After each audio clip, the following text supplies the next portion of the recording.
Greetings, everyone. This is Adam from the Cambodian Intelligent Investor Organization.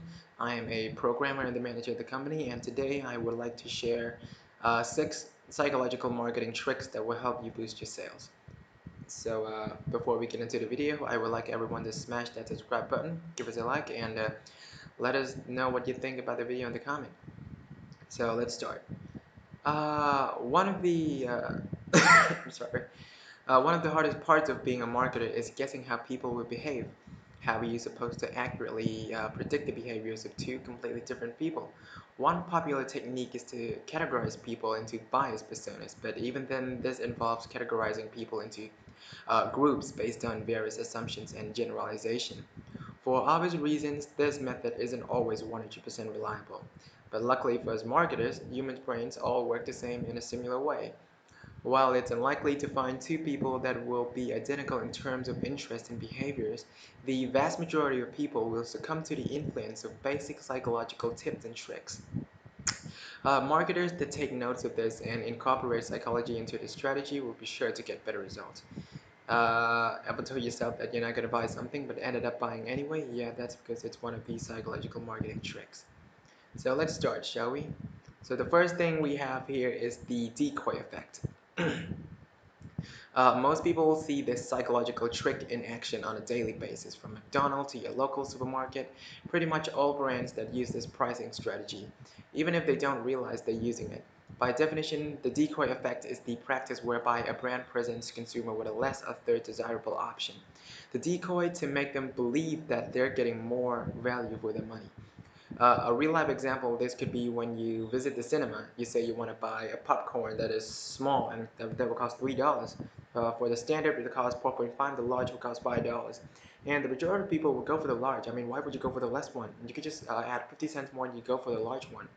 So the decoy effect in action, if you were to present it with a small for $3 and a standard for 4.5, there's going to be a much more even split. So people's not going to waste. I mean, it's not much to add 50 cents to get the large one. So that is the decoy effect in action, and some people don't even realize that they're being persuaded by it, and some people don't even realize that they're using it. So yes, that's the decoy effect, and that is one of my favorite marketing tricks. Then after that, we have the loss aversion. The loss aversion is the theory that avoid a loss than gaining something. In fact, research suggests that the pain of a loss is almost twice as strong as the reward felt from the gain. Picture it this way: Would you rather be happier to win $100 or avoid losing $100 that you've already owned? Brands can put this psychological trick into practice in various creative ways.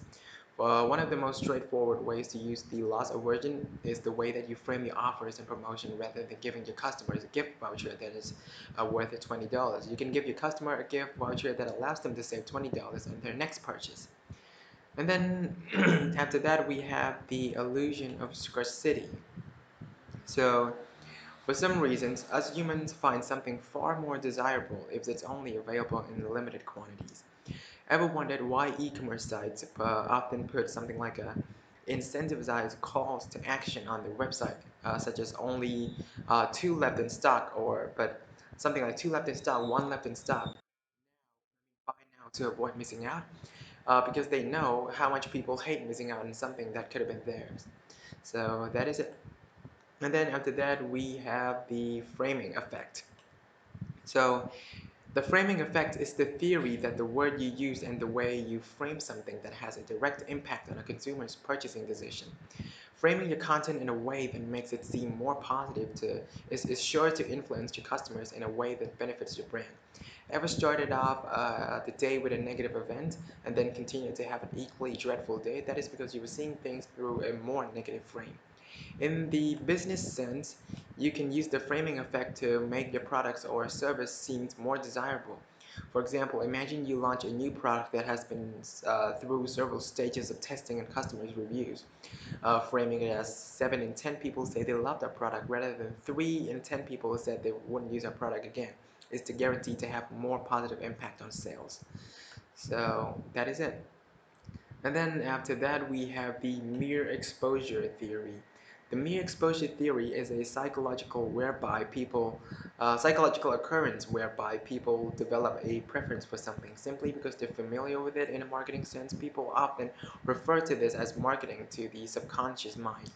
This theory strongly supports the effectiveness of retargeting campaigns on social advertising platforms and other paid media channels. This is also one of the tricks that I try to use.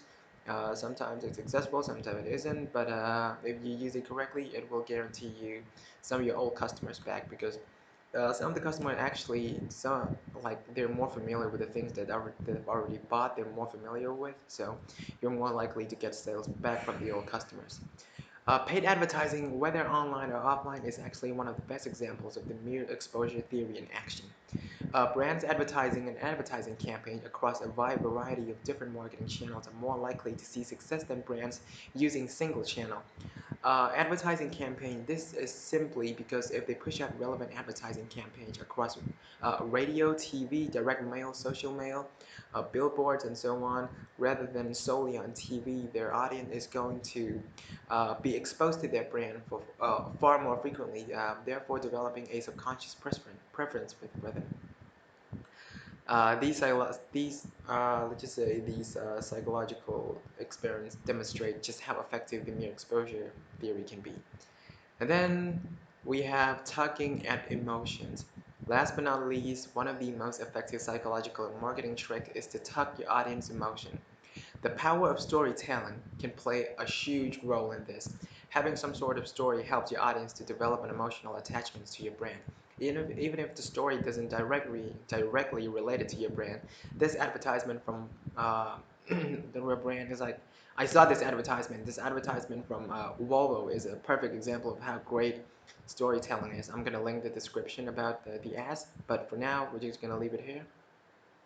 It had like so much stresses, it has so much story, it has so much success simply because it used the power of emotion to its advantage. In an advertising sense, you can encourage an emotional response from your audience in a variety of ways. As we mentioned above, storytelling can be one of the most effective ways to do this, but other tricks include simply using emotional language in your content, including imagery that makes people feel like they're having a personal connection to your brand, or framing something in a way that encourages an emotional response. One of the most common ways that brands do this is by highlighting the benefits of their products rather than the features.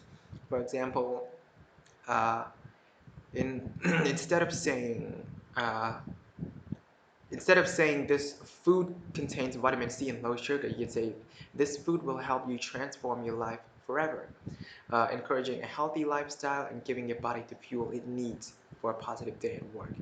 So these are all my 6 psychological marketing tricks to help you boost your sales. I hope you liked the video, and I'm sorry for some of the cough and some of the stuttering that I've had in the videos because this is my first video on the channel. I'm a little nervous, but I apologize for everything, and please do not forget to leave the subscribe button and let us know what you think about the video in the comment. Thank you, and we'll see you again.